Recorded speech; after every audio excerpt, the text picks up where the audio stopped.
چته بگو که من پش نکنم. برادر یک دقیقه اینجا بیا. من رو میگویی؟ تو را میگویم. کلاغاز چی خدمت کنم؟ کانی اینجا بیا.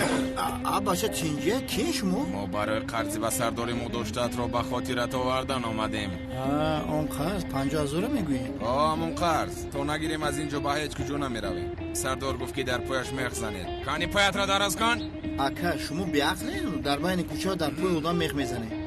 بچه ما هم عقل داریم. قرض به قیامت نمیمونه. میگه قرض به قیامت مونه وزبین میشود. پول کشید پرداخت میکنیم. حاضر راننده یک اکای قلیاردر شدگیم. همین که اویله که داد بعضی رمضان میتونتونه. از برای اون که سری وقت پول رو نآوردی با پایت میخ میکوبی. اکا جان ای خدا بترسین و خیلی کارو نکنیم و بوله. سگب نزن. یک برادرم از من 100,000 قرضدار است. اینا به نظم اومده ایستاده است. سلام علیکم. اوکیست.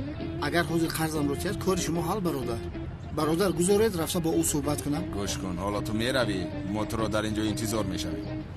فکری گریختن رو نکنی که این دفعه دستگیر کرده با سرت میپرانم. فهمیدی؟ مایل شکر این خیلی نگویید. نخواد از شما برای آدم گریخته شود. انا حوض گیرسته میویم. مایلش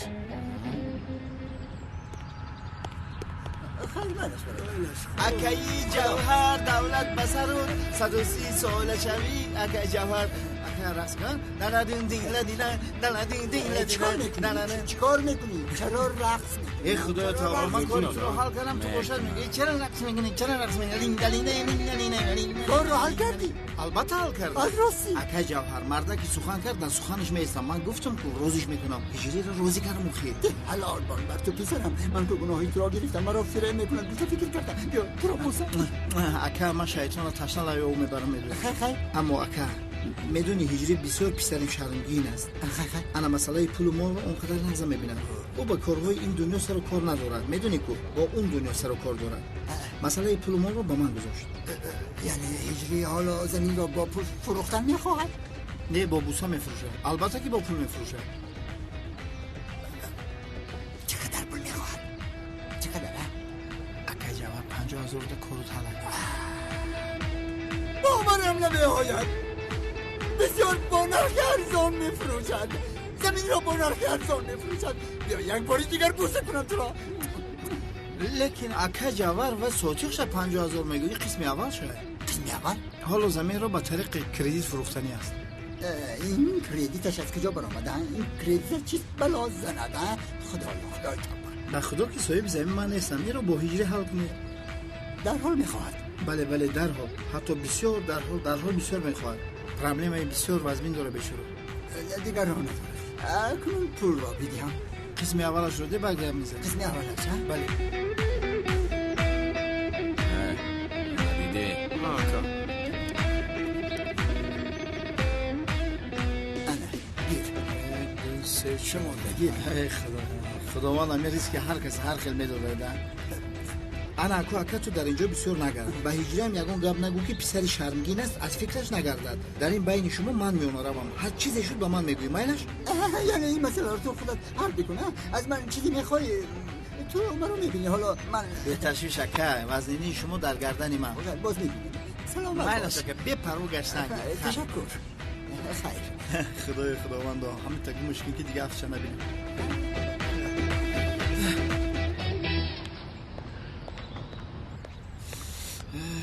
اکا جانو قرض انای خیل به خنده میگیرن. اکا جانو خیر مجبوری را قبول کنین. با سردارتون گوین که به سری من هر مرغه روان نکنه. بریم اینجا حساب نکنین. اوجا بریم با حساب کنین.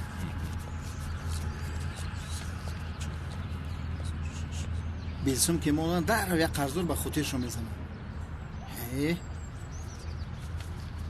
در نام مرم خدا جان که هیچ وقت مرا بریس نمیمونه. میگه از تو حرکت از من برکت. بابی اکرم گیرم یک طرف خانه برای میخواه بجنبونه. امروز نماز جمعه فرض خداوند رو به جا آوردن برکن. بله محترم جماعت موضوع امروز همون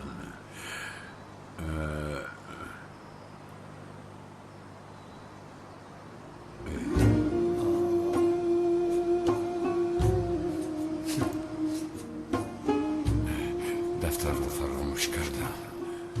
برای من کرده های خدا را رعایت کردن پیغمبر حضرت یوسف را همه‌تون میدانید. البته سریال چه دیدگی مگر نمیدونیم دوم برادرانش او را به چاه پرتافته بودند؟ بله، اساساً خلستو اما چاه اساسی حضرت یوسف زلیخا بود. از این چاه باشد سربلندانه برای برآمدن موفق شده است. یعنی چهل دوملان؟ اما محترم جماعت، حضرت یوسف از طرف برادرانش به چاه پرتافته می شود و از آن چاه او را کاروانی که از آنجا می گذشت نجات می دهد. اما حضرت یوسف چنان روی نورانی را صاحب بود که او از طرف وزیر مصر خریده می شود. همسر وزیر مصر زلیخا باشد، چون حضرت یوسف را می بیند آتش می شود، یعنی با او عاشق می شود. محترم جماعت، عاشق. دوملو در دیدن اول عشق گفتید که برای ما هم حکمش گذرا است. البته، اما عشق زلیخا عشق اینو نبود. او در این راه تمام ثروت و دارایی‌اش را صرف کرده است. چهل انسانی مبارک بوده است. اتدامت را تو از کجا میدانی؟ زلیخا ذکر کردن شمال‌های شبانه را در حق حضرت یوسف و در آسمان نام حضرت یوسف را نوشتنی ستاره ها را گفته است. یعنی تا این درجه عاشق شده است به حضرت یوسف.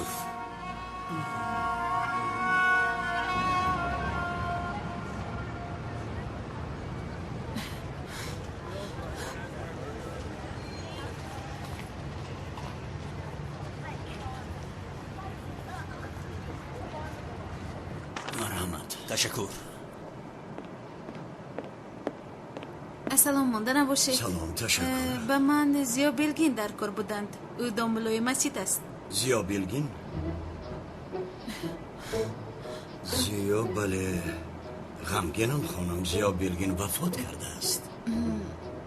چی؟ متاسفانه خدا رحمتش کند. پس اونی که در حجره من خوب است آن کیست؟ لبای خانم؟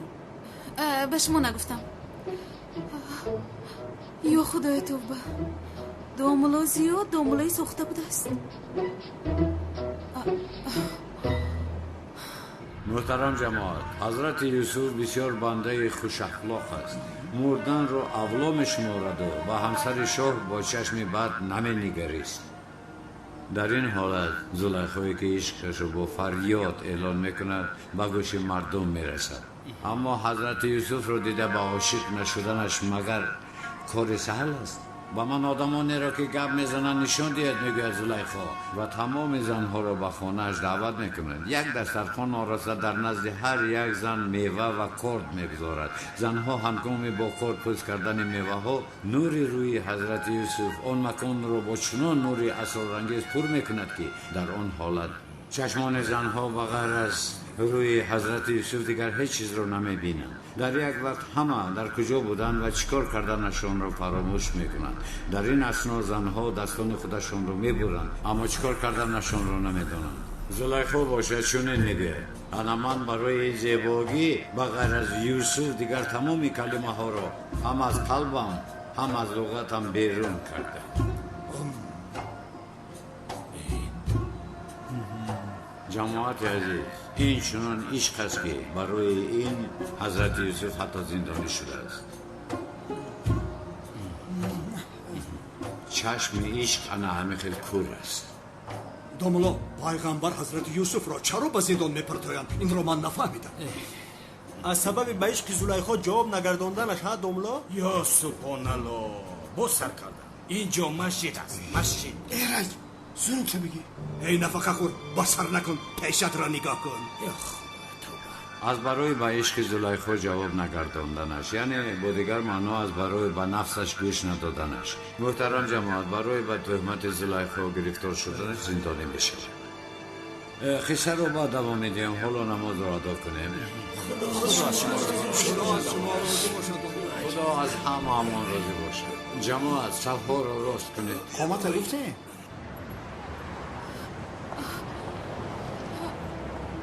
این چی خیلی می شود؟ زیا بیلگین هم نیستی. پس کی هستی ها؟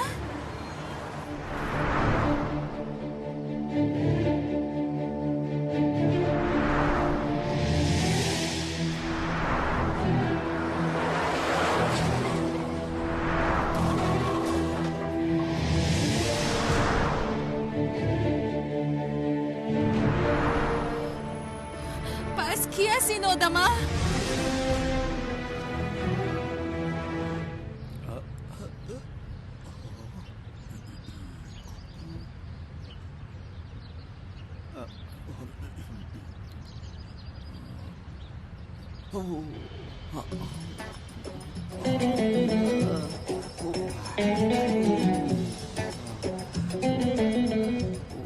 آقای سمی خوب هستی؟ خانم بطور میگویند که دکتر به نزد بیمار میآید تا که صحت کند. من باور نمیکردم. بخشی شما چی شد؟ یک بار دیگر این خیل هم شده بود. ناگهان اطراف همه تاریک می شود. خریکی از هوش می روم. لیکن از هوش نمی روید؟ بله اما مانند از هوش رفته می شوم. فهمو این در کدوم حالت و در کجاها می شود؟ در این جاها می شود. در این جاها؟ یعنی در عموم در مکانهای محکم وقتی ماشین راندنم. یعنی شما را از چی شکایت دارید؟ انا از هوش رفتن یک پهلو شده ایستادن مانند اونه که از پا میمونی. فهمیدم. هر چیز زودتر به نزد یگان دکتر روید.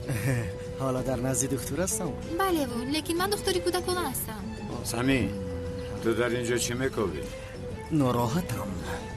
تا با رفته در دیگر جا ناراحت بشه. اکا دوموزیو با فکرم عصبهای آقای سمی خسته شدن و این بیماری است که معلوم نیست که در کجا به آدم رخ میدهد. عصبانی من عصبانی پسبانی نیست. این رو سرش بیراند. برادر رفته در دیگر جا آرام شو. دیگر جا نیفتی ها؟ بهتون دور شو که میکشم. چی؟ آقای سمی حالا خودتون رو خوبتر حس میکنید؟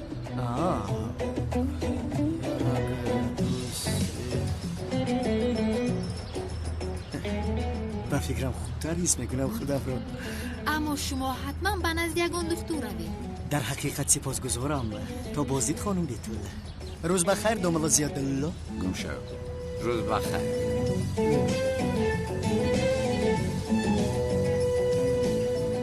بیتول آخر این سمی احمق روزهای آخر در گرد تو بسیار گشته ایستاده است. التماس از او دور شو. اکا جان من تنها کمک کردن خواستم. با کسی بد مانند است. خیلی آدمی بد است. اینه التماس از او دور شو. مایلش بعد از سالهای زیاد اکم رو یفتم مگر از گپش میبرایم. حاضر کار داری یا نه؟ نه بیا در اینجا چای نوشیم. مایلش می نوشیم. رفتیم. خانم سلین مرا اونقدر خرسند کردید که راستی گپ من از آن میترسم که شما را از دست میدیم. همچو دوست خانم سلین همچو دوست. لوین اون گپی دوست گفتن رو لطفا با آخر برسون. یعنی من میدونم که با من حسیات داری. بله چی؟ یعنی بله در حقیقت میدونید؟ البته که میدونم. به حسیاتویت هم احترام میگذارم. اما اگر در نزد من گپ های دوست رو گپ نزنی بسیار خرسند میشم. یعنی نسبت یکدیگر درست باشه. خانم سلین گپ زدن گیرید. بر روند دلی من گپ زده ایستادید. دیگر خانم نگوی. سلین جان. تنها سلین. سلین. لوین نسبت تو درست میشم. یعنی چی جای دروغش است. با تو وقت گذراندم به من بسیار خوش است. بسیار شیرینی، بسیار مهربانی، بسیار انسانی وقت خوش هستی. اما حسیات البته که چیزی علایده است. آخر میدونم خانم سلین. نه سلین جان. نه سلین. تنها سلین. یعنی من همین رو از خودم پرسان شدم. گفتم که عجبا من به خانم سلین بسیاری بد فشار آورده ایستادم. خانم نیست، خانم رو پرتافتیم. یعنی من شما رو گفتم که دوستتون میدارم. شما کمتر ترسیدید؟ یعنی نترسیدم اما کمتر حیران شدم. کمترک؟ کمتر. لیوینت؟ محتاب؟ این توی؟ البته این منم. بیا تو رو خوش گیرم. بیا یک اچا خود کنم خوب هستی.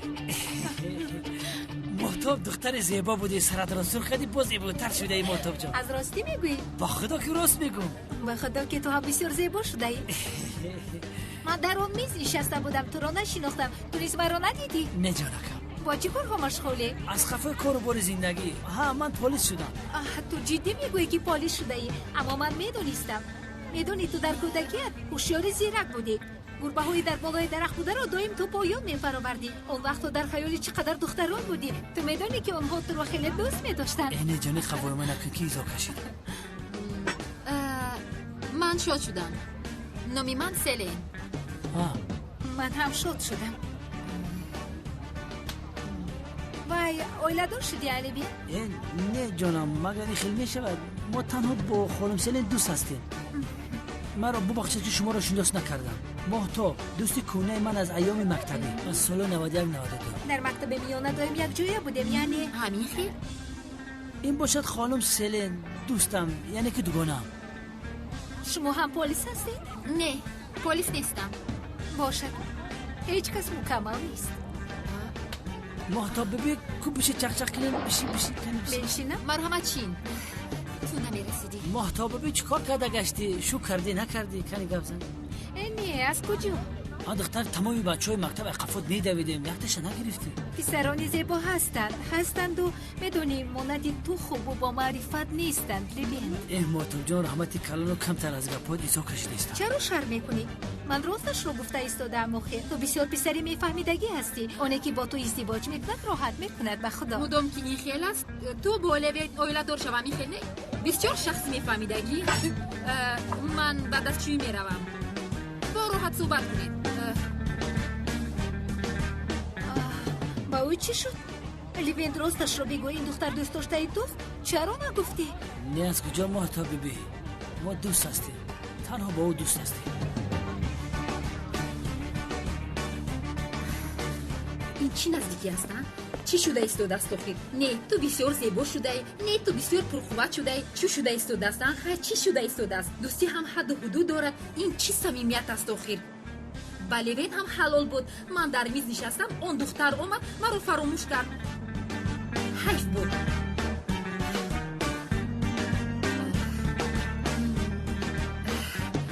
به خدای سلین آرام شو آرام.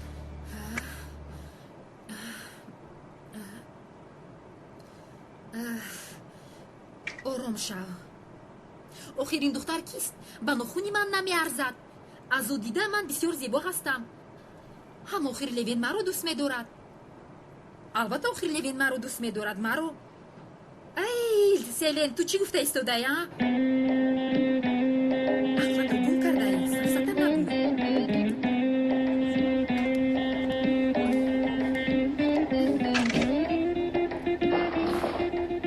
چی شد؟ دوست داشته ای که ندرم؟ چی میموند آخر؟ چه خیلی دوست داشته کنم خانم سلین. ما تنها دوست هستیم. شما ما را خطا فهمیدید. دوست بودنتون بسیار معلوم است. بس معلوم است دوست بودنتون. معلوم دوست بودن. با ما چی ها؟ دختر خالای گوزنود معلومه که لیوین در رش کرده استوده. این چه سفسته ها؟ من چرا با تو رش کنم؟ سفسته است. رش میکردم. ما را ببخش عزیز دلم زلیخا. تو چرا میخندی؟ هیچی نه یک فکر در سرم اومد. چی علاقه دارد من چرا با تو رش کنم؟ چرا رش کنم؟ در حقیقت سفسته گفته ایستاده لیوین. در حقیقت سفسته گفته ایستاده. راست هیچ گپ نه. خوراک رو دوام میدی. اشتیاق دوام. یگان پیش خدمت این میز رو نگاه نمیکنن. نه اگر نگاه نکنید ما از اینجا خسته رویم. این چه احمقی هستن؟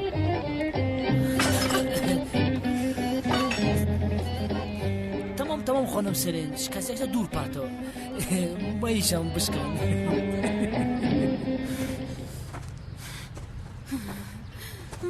های دنبالای سخته چه خیل همه را فریب کرد.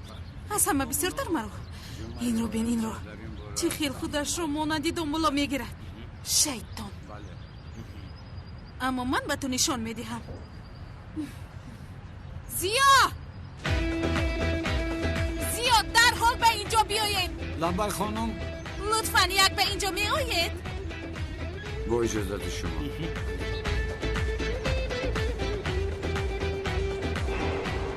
چی شد خانم زهرا؟ بسیار چیزی مهم شد. بخیر از چی شد؟ چی شد؟ باز خودتان رو به نادانه میزنید؟ خیلی خودم رو به نادانه میزنم.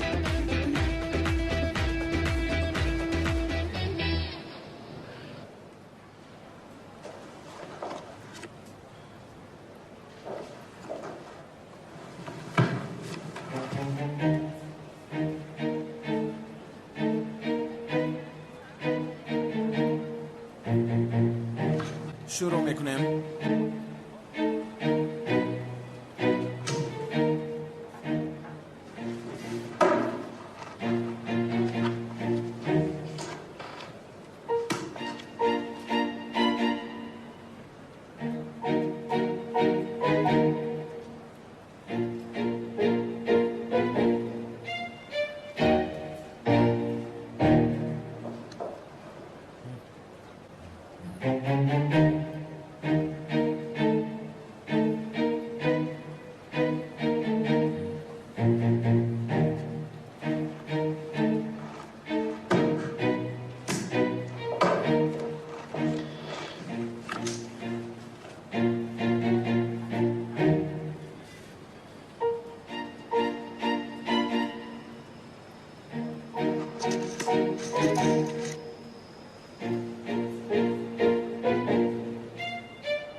مایمون تو کی هستی؟ حیوان تو چی من را فریب کردی ها؟ من یکم کار نکردم دیر دستم چی کار نکردی؟ از برای توش همه پول هایم رو بایی دادم نمونه چی تو ها؟ در بیرون خبود که احوال تباد میکنم سگرم ایستا از اون یکی جنجال بکنی پول بایدادگیت رو سپار فهمیدی؟ اینه که تو هم با همین پول چسبیدی؟ ما در چی خیالیم و این مردک باشه در کی چی خیال هست؟ من پول رو در خانه فراموش کردم. با ما شوخی کرده ایستاده ای؟ نه استغفرالله چی خیلی شوخی کرد؟ اجازتی؟ من رفته قبچوی پول از خونه گرفته میآیم. پول رو در همین جاته. برادر اجازه ده بر رفیقم زنگ زنم پول ها رو گرفته میآورد. میمون با من بازی داری ها؟ برادر هیچ خیلی گپ زنی سخنات سنجده گپ زن گفتم که میاریم هم پول تا میاریم اخی. کنی بگو چی خیلی میاری؟ بیش که برادر من آدمی اندک مندک نیستم. من یگون وقت وعده خلافی نکردم. گفتم که پول تا میارم. گپ زنی را بینی ها؟ تو خودت کی هستی؟ من کلتکیلسم.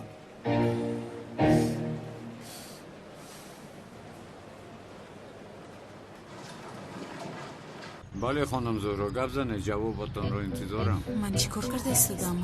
اگر دامولای ساخته بودنش رو در رویش گویم همه میفهمد. بابایم باشد نابود میشود. خانم زهرا گپ زنه. جوراب‌هایتان را دائما در حجره من پرتافته میروید. من به شما خدمتگار نیستم فهمیدید؟ برای همین گپ به اینجا اومده. بله برای گفتن این به اینجا اومدم. لطفاً کم ترکک با تربیت شوید. برای شما مردان تازگی آنقدر مهم نیست میدارم ولی برای ما زنها بسیار مهم است. جوراب‌هایم؟ بله جوراب‌هایتان رو. عجیب بسیار هم عجیب. این شمایید عجیب. شما چرا اینقدر بلند گپ زده ایستاده اید؟ من تنها عجیب گفتم. من هم باشم شمایید عجیب گفتم آخر. اینطور باشد برابر شدیم. چی گویم؟ برابر شدیم. چی گویم؟ بابا میبینید آخر.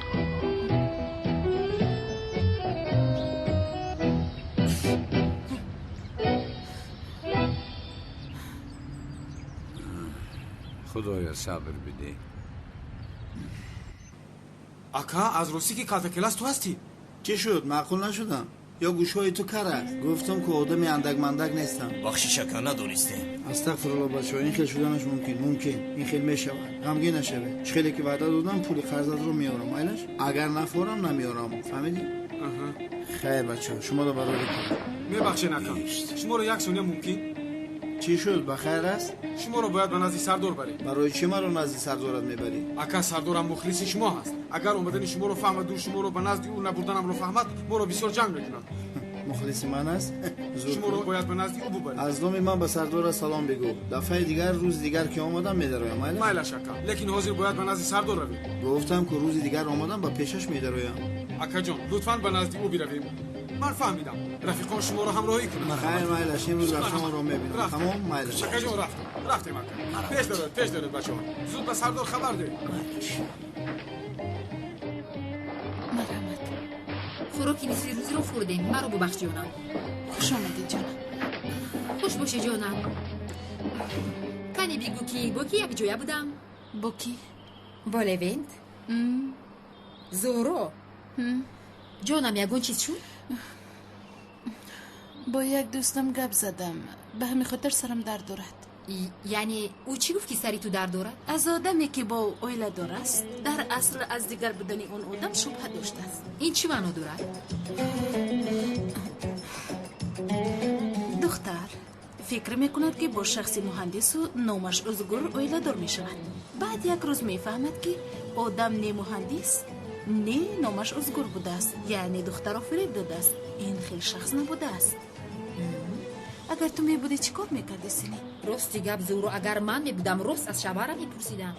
راست میپرسیدی یعنی؟ راست میپرسیدم. چی میکردم دیگر مگر از پسش یکم آدم میموندم؟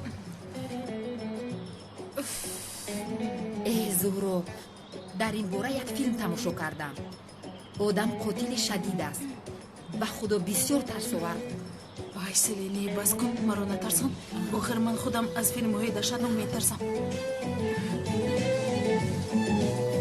خاموش باش. من باز شد گفتم که من نشه فروش نیستم من خاموش میکشم. اکا شخصی که محلاگو درباره شکایت کردن انا همین است. برداشت آوردنش. این کثافتی حرام همان حریف است؟ بله اکا. از بالایش شکایت شده است. در محله یک کودک را نشامان کرده ای. او باشد از خانه گریخته است. با نوم الله که من نشه نمیفروشم و خیلیش ماما درست فهمید. این من عرق میخورم.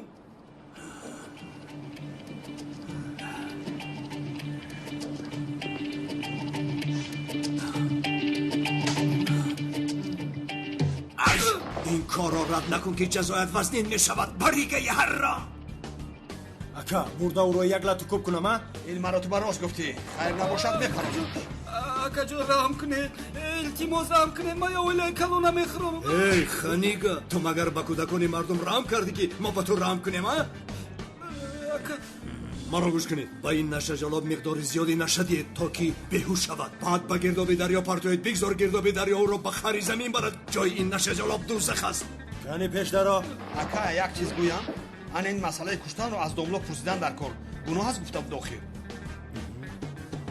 من نمیگویم که او را کشید. تنها با اون نشه داده با دریا پرتوید.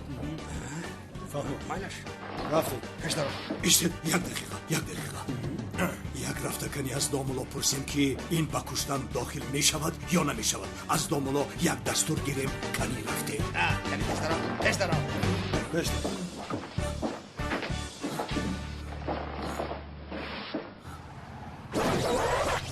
باورم نمیآید. به خدا که باورم نمیآید سیلین. تو در اون طرفخانه چیکار ها کردی؟ مگر اون رفتار به تو زیبنده است؟ چی؟ مگر لوین به من محکول است؟ نه جانم، این چه علاقه دارد؟ پس چرا او رو در نزد شوبه انتظارم؟ برای دیدن او آمدم. انا به بیرون برآمد.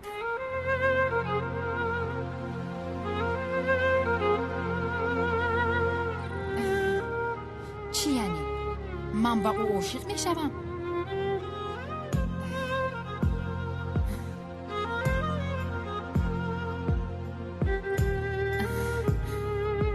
بس است. خود به خودم گپ زده ایستادم. سفسطه میگویم. یا خدایا، من چرا خود به خود خندیده ایستادم؟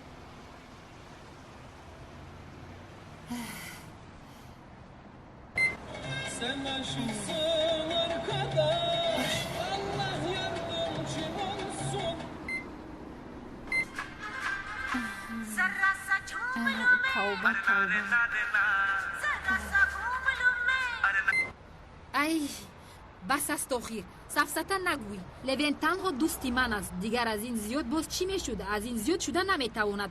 ناممکن است. انا حاضر، من از اینجا زود می روم.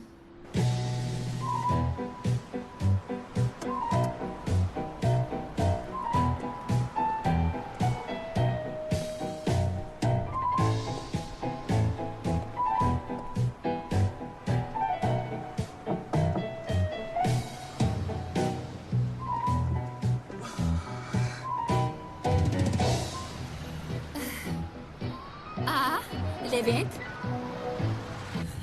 تشکر. فهمم.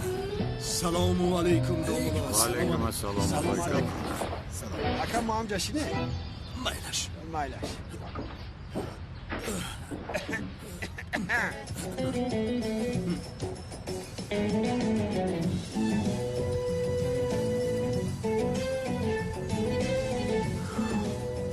عاشقم عاشق برویت گر نمیدانی بدان سوختم در آرزویت گر نمیدانی بدان. آی تو چی گفته ایستاده خودت را به دست گیر؟ شب لیلی به مجنون گفت ای عاشق شیدا تو را عاشق شود پیدا ولیکن مجنون نخواهد شد. آه لیلی آه لیلی. چی گپ است؟ خاموش ای دومولا با شما یک سوال داشتم. مرحمت آقای کمال. دومولا در محله ما یک بیشرف یک کودک را بیراه کرده است. نشعه فروخته کودکان را نشعه‌مند میکند. وای بیشرف نادم. ای با این خیل آدمان هیچ رحمی نکرده این حرامی را گرفته نابود میکنی همین قدر میگویم. اما البته که این خیل کردن لازم نیست. این خیل آدم ها را باید اصلاح کنیم. دومولا لطوکوب کرده اصلاح کردن جایز است؟ لطوکوب کردن؟ تا مردنش لطوکوب کنیم تا که اصلاح شود. آخر این خیل نمیشود آقای کنان. این خیل نکنید. دامولا با اجازت شما بخیزم. البته. چی شد؟ ناراحت شدید آقا؟ نه استغفرالله. نه آقای خلیل بیا همین هم خیستنی بودن. خیر تو باش. مالش روز بخیر روز بخیر.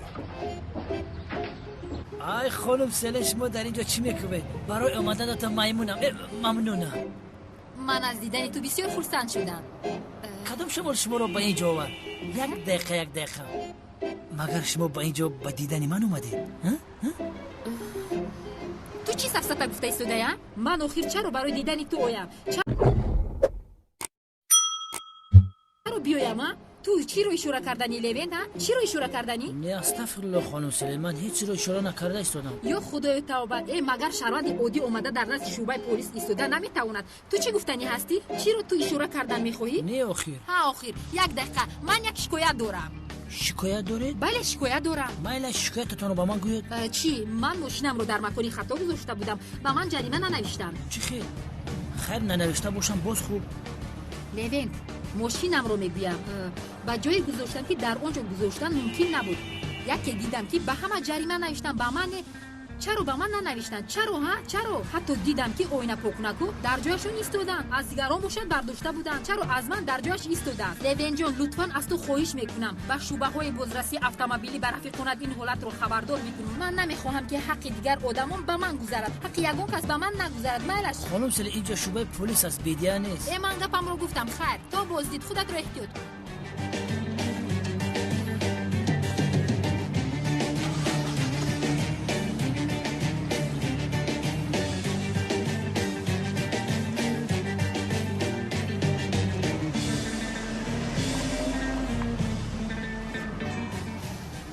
خانم سلینا معلوم که مشکلی داره اما نامعلوم. کاش که نسبت من کمتر آشکار رفتار میکنی. نه معلوم که خانم سلین لوین رو دوست نمیدارم. نابود اما لوین سلین رو دوست میدارم.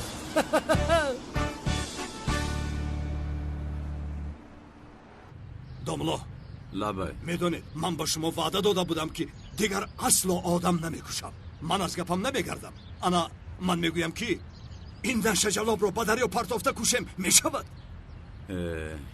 آقای کنان اگر خواهید این طور کنید شما این بیناموس رو با دریا پرتوید در آب خوب نگاهش دارید بعد از آن او را گرفته به نزد ما بیارید. من نصیحت میکنم البته که اگر نصیحت رو هم بفهمید. مایلش دومولا خیر نباشد. ما این خیل میکنیم. با اجازت شما روز بخیر. روز شما هم بخیر. خیزت میرویم. آغازی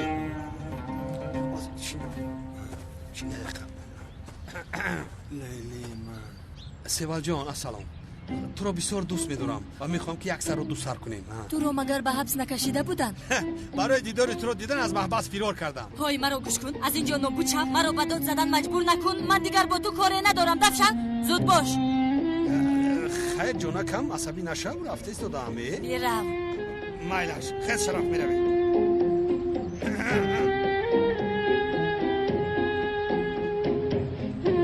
پیش درو این رفته میبیامی. در اصل خودی اینها رو با لیوپارد افتن لازم است. خیر چی کار کنم؟ چی؟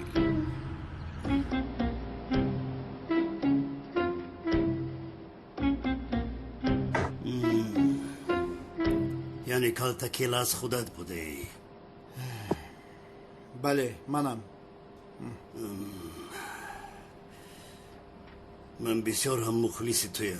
ممنونم. در مجله ها آن حادثه های بسیار هم نو تکرارت را بردوام میخوانم. از شما برای همش سپاسگزارم.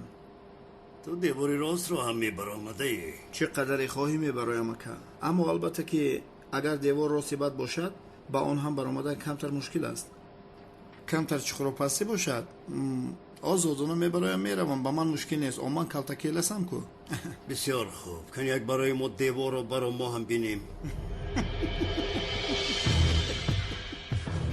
اگه شوخ بوده ای به خدا.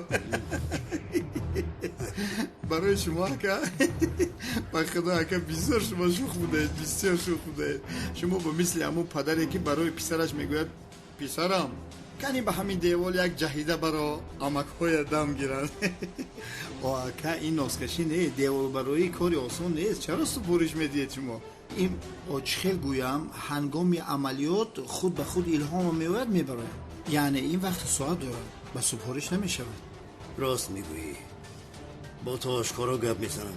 از ما قرضدار بوده ای. اکه نپرس، این خطای تکنیکی بود. من در حیاتم مغلوب نشدم. یک مرد در آنجا با قاش میجهش مرا گیپناز کرد. کمی فریب خوردم، اما شما فکر نکنید تو رو میارم. نه در کار نیست. من قرضی تو را تازه میکنم. حتی بر بالای آن پول هم میگیری. یا خدایا. باور کنین وقتی که از این در آمدم شما رو دیدم و خودم گفتم این انسان مبارک کی باشد که از رویش نور میبارد. باور کنید که شما با مثل ملائکه هستید، اما بینید اطرافیاتون رو بینید، این مرده های خنوق رو بینید، اینا لایق شما نیستند. که چرا رویتون رو تروش کرده قواق میاندازید؟ میمره از سردارتون عبرت بگیرید. ایرا بین میگی سوزاندشونه. اکجان به خدا مرا در خجالت گذاشته. دلم نسبت شما بسیار گرم شد. من تو یک کاری مهم دارم. بفرمایید اولیا حضرت، چیکار بود است؟ گپ را دراز کردن نمیخواهم.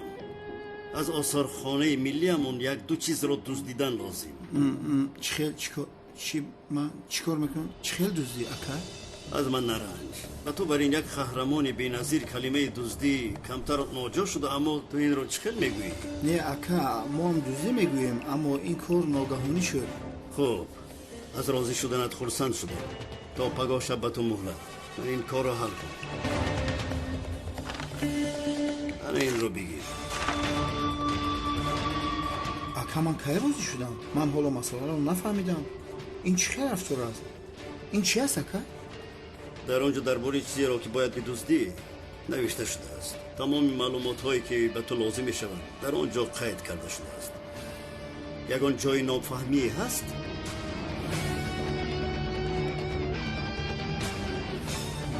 اکا من کارتون رو حل میکردم، اما من وقت ندارم.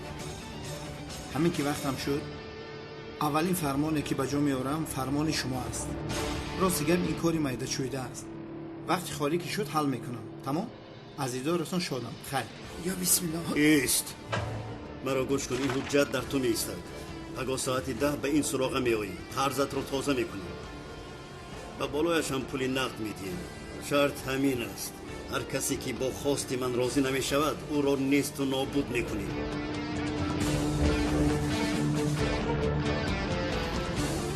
خودت این را خوب میدانی. آنجا در نزد در 3 محافظ سلاح دار هست. با سیستم کامیراها احاطه شده است.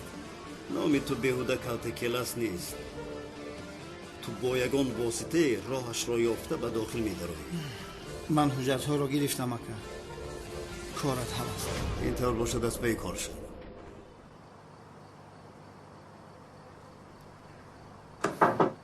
مرحمت. سلام. من هم شما را انتظار بودم. بخیر است. با شما در یک موضوع گپ زدنی. درسترش از شما یک سوال رو پرسیدنی بودم. مایلش پرسیدم میتوانید، لیکن من یک دفتر داشتم. عجب اون رو ندیدید؟ دیدم. در کجا؟ در اینجاست. رحمان. این دفتر چیست؟ نه هیچ چیز نه. دفتری است که در آن دعاها نوشته شدن برای من بسیار مهم است.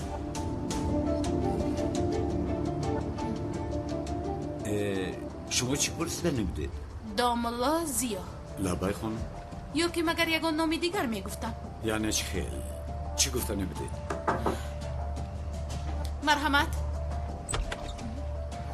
زهرا جان اپای حاله با یزنه اونالم با زیارتی بابایم آمدن. یزنه اونالم با داملا زیا شناس شدن میخواهد. در کجایم ملیس جان؟ در حجره بابایم. مایلش ما کمتر پس می اویم. رحمتی کلام. مایلش. من باید زود روم. بخیر است داملا با کجا می روی؟ فراموش کردم. در محل ما خاله رمزیه گفتن یک زن است. نبیرش امتحان دارد. برای او دعا خواندنم لازم است. همین خیل. همین خیل. با یزنه اونالم حالا هم شناس نشده. به فکر شما این عجیب نیست؟ بله البته عجیب است اما سراسیمه نیست. انتظار شده میتوانم. سراسیمه نیست. بله تو بازدید.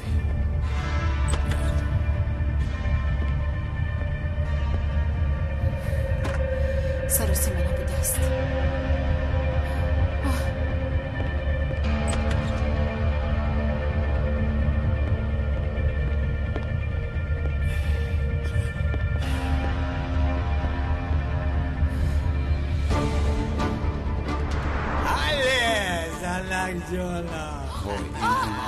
زلک جان این از کجا برام؟ یزنا داملا در خانه است. بیایید درایید یک بار شناس میشوید. خوب شناسایی همه روز بوده است. بیا رفته.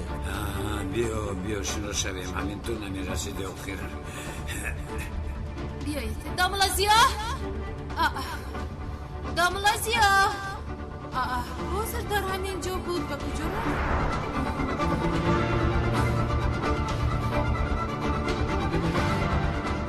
آخر این از یزنم گریخته شده است. اما چرا؟ یا که مگر گریزه است؟ در لباسی داملای ساخته شوهری ساخته. گریزه بوده میتواند؟ شده نمیتواند؟ میتواند؟ نمیتواند. یا قاتل است. دوست گریزه قاتل. یا خدای تو به این آدم کی است؟ تو کیستی؟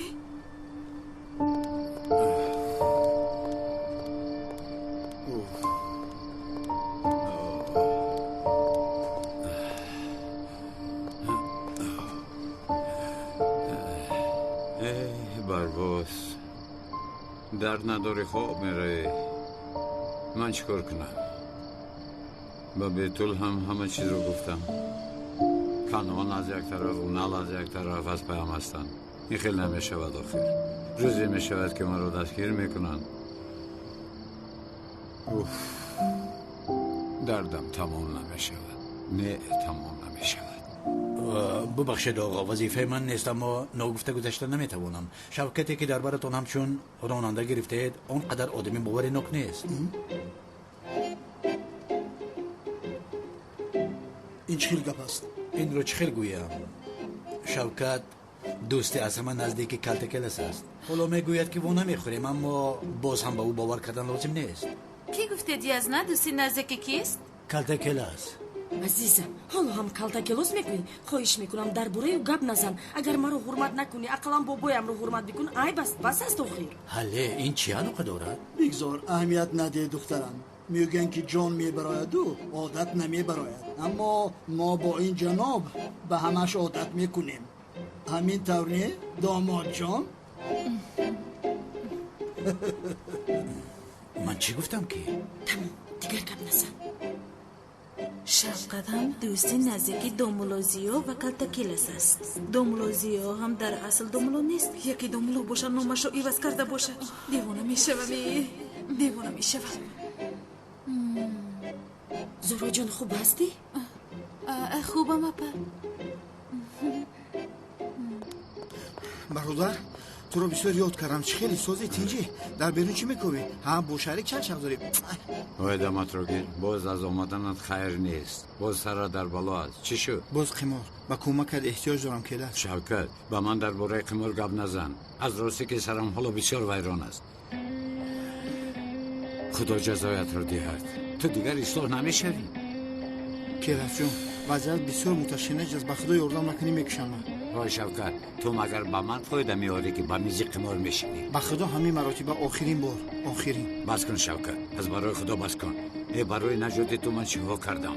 همچون ایمان اومده آدمان رو خانه کردم، موشزن شده بعد این برآمده موش خوردم. من دیگر چیکار کنم؟ اما تو هیچ با عقل نمیشوی. با خدا که همه این نیکی‌های رو فراموش نکردم برادر، اما این مراتب با یگون کار کردن مجبور نیستی. تنها خودت باشی بس. تو چی میگویی؟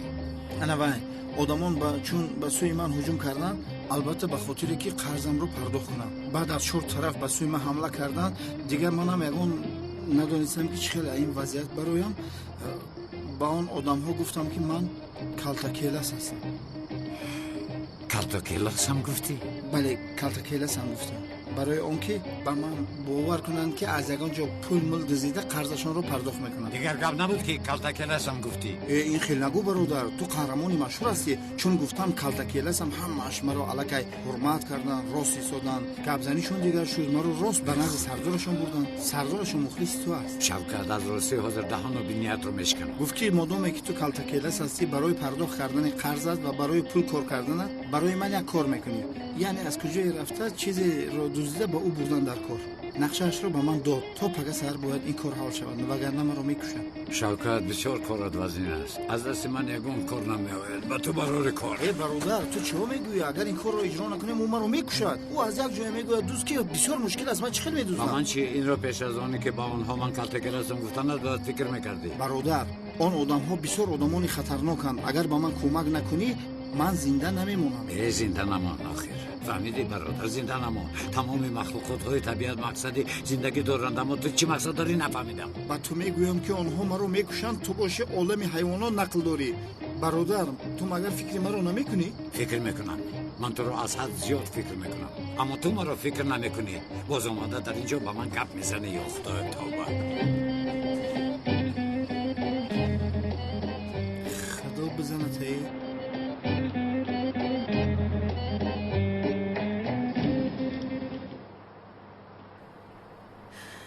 من حالا چه خیلی خوب میروم که بودن این آدم رو معین نکرده در یک جا با او خوابیدن. نه ترس رو اگر یکان شخصی خطرناک می بود خطاگیش رو میدیدی. نه ناممکن است تو این دم ضررش رو میرسون. دوملازیو آدمی خوب است. خوب و آخر این دوملازیو نیست. پس کی است جبو؟ خوبش به نزدی از نه اون الان میروم. شاید او به من کمک میکند.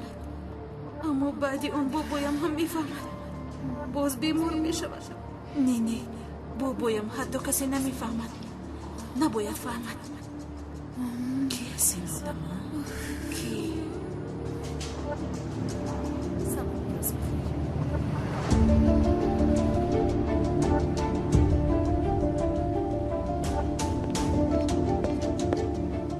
یزدان سلام، بیکار هستی؟ زورا جان خوش آمدی. بله بیکارم. مرحمت چین. خوش آمدید خانم زورا. سلام لیوین، چه حال داری؟ از پس کارو با شما چه خیر؟ تشکر زیاد. بخیر است. یکون مشکلی داری؟ یکون مشکلی ندارم یزدان. من برای یک چیز رو پرسیدنی اومدم. مایلش مرحمت پرس. کالتاکیلاس رو. کالتاکیلاس رو؟ در اصل من معلومات گرفتن میخواستم. یک دوگانم در دانشگاه در باره جنایتکاران مقاله میخواد تایر کنن. خیر نباشد دوگانت خودش بیاید ما به او کمک میکنیم. همین خیلی نلیوین؟ بله از دستمون چیزی باید میکنیم. نمیشه بعد دوگانم اومدن نمیتواند چون که او در امریکا تحصیل میکنه. بسیار دور است سردارم، بسیار دور است. من به او معلومات میدهم. اما چه خیلی معلومات من نفهمیدم. مثلا چرا نامش کالتاکیلاس است؟ از اینجا آغاز کردن میتوانیم؟ حاضر به شما میفهمونم. از سببی که به دیواری راست برآمده میتواند لقبش کالتاکیلاس است. دیواری راست رو میبراید؟ البته که میبراید. بسیار عجیب. عجیبیش با این به آخر نمیرسد. یعنی به همه جای خواستش در آمده میتواند. هر قفل خواستش رو کشاده میتواند. خواستنش کفایه است و بسیار آدمی مدنیتناک است. خوب میرقصد، پیانینو مینوازد، مود رو نیز خوب میداند، ماشین ها رو میداند و خوب میراند. ماشین رو با کار دراره؟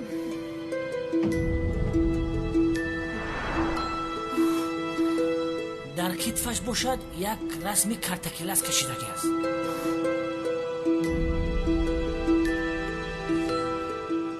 در کتف چپش یزنه؟ بله در کتف چپش. لقب آدم که کلتکلاس باشد در دستش رسمی کلتکلاس میکشه. اگر خراب کشه رسوا میشود.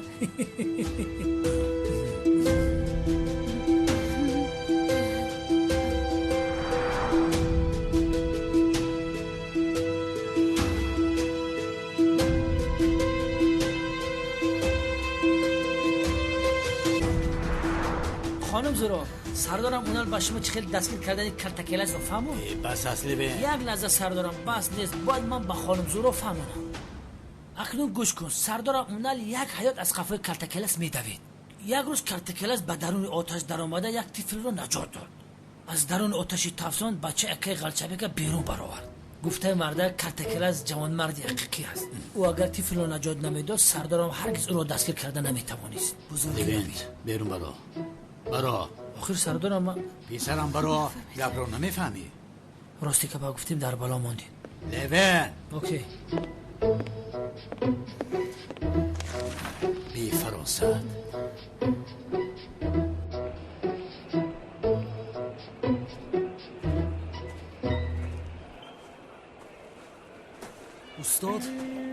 استاد ها هجری استاد یک سوال دارم. خیلی بپرس هجری.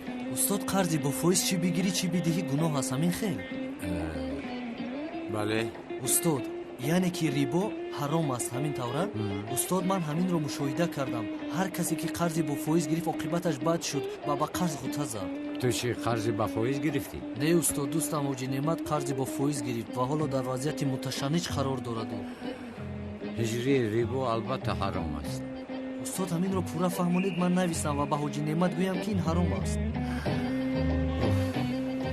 میدونی هجری نه یعنی هر کسی که با ریبا سر و کار گیرد چی ریبا دید چی ریبا گیرد عاقبتش میشه دوستی تو بد میشود و حاجی نعمت به نعمت میشود. فهمیدی؟ خوبتر فهمونید استاد.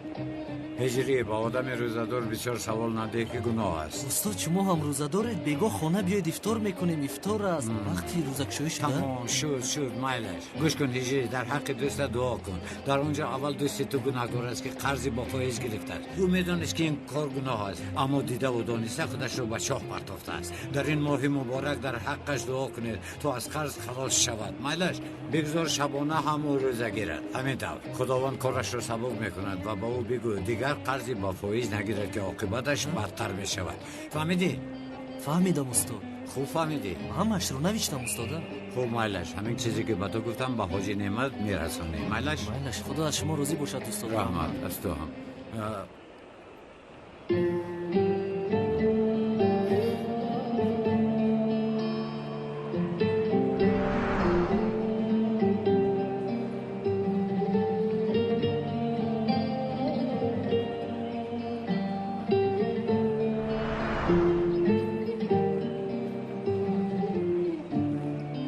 خیر استاد روزتون بخیر. روزهای خوش هجری روزهای خوش. اکا بیتول چه شد؟ دیگر با من این خیل از دوری دست نافشون مایلش چونان حس کردم که گویو مرا بوس پرتفته از من جدا میشوی. بیتول خواهر عزیزم چرا تو این خیل چیزها رو فکر میکنی؟ اینجا بیا دیگر اصلا جدا نمیشویم. فهمیدی؟ تو این خیلی چیز رو فکر نکن صدقه تو شما. از این بعد ما یک جای میشویم بیتول دایما. مایلش تمام. مایلش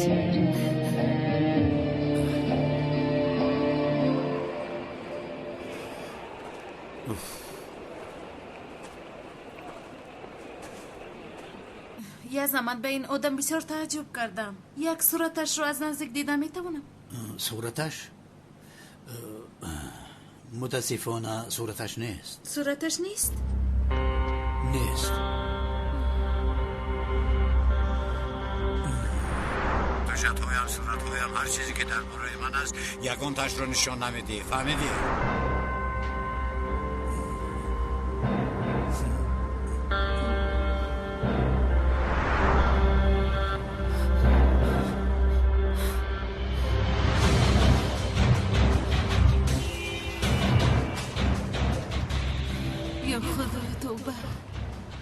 одаме ки бо ӯ издивоҷи софта кардам калтакилас будааст. буда наметавонад. худоям лутфан ин хел набошад.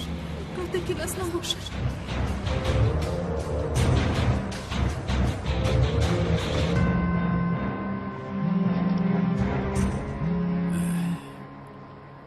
کی باشد؟ لابه شب بخیر آقای کلتکلاس، خوب هستی؟ چی؟ رفیقت در دستمان است، با خبر باش. برادر شما چی گفته ایستاده؟ من فکرم خطا کردید. خطا کردم؟ کنی بینم این آواز را میشناسی؟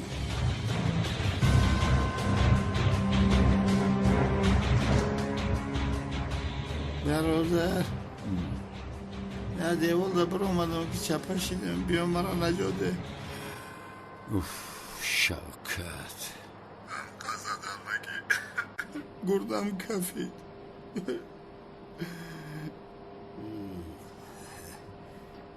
آوازش را شنیدی؟ ما همه چیز را فهمیدیم. در اصل کلتکلاس تو بوده ای. از من چی میخواهید؟ خواطر نشد. در حال حاضر تو را آنقدر مانده نمی کنیم. حیات رفیقت در بالای انگشتانمان است. چیزی خواسته هم آن را دزدیده به ما می آری. سراغه را با پیامک به تو می فرستم.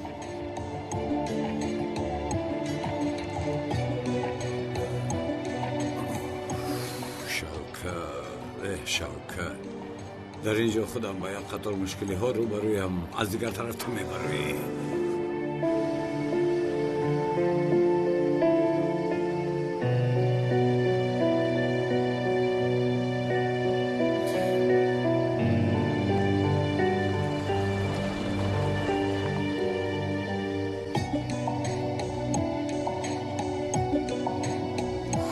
این به کجا رفته ایستاده سن؟ تو کیستی ها؟ حالا میفهمیم.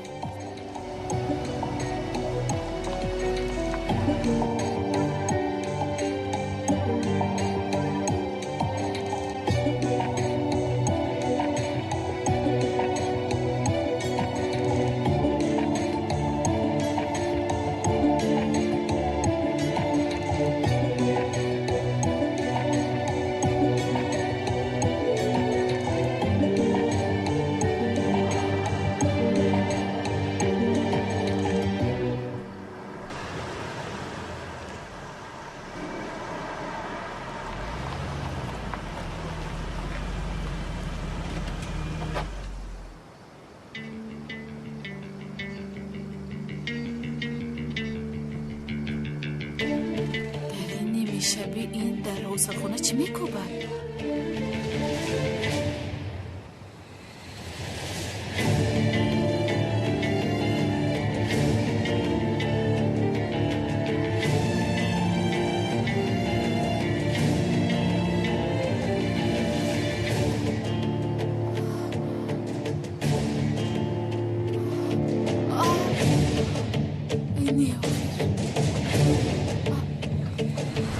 سببی که به دیواری راست برآمده میتواند لقب کلتکلاس است. ناممکن است.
نگریزم. زود باشید. مایلش من به این طرف. شما به اون طرف.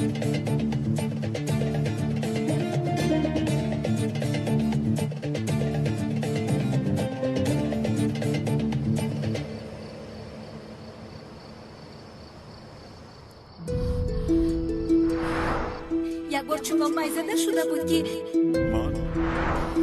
داملای حقیقی این مسجد منم اسم بلوغ اسلام. از سببی که به دیواری روز بر آمده میتواند لقبش کارتکیلس است.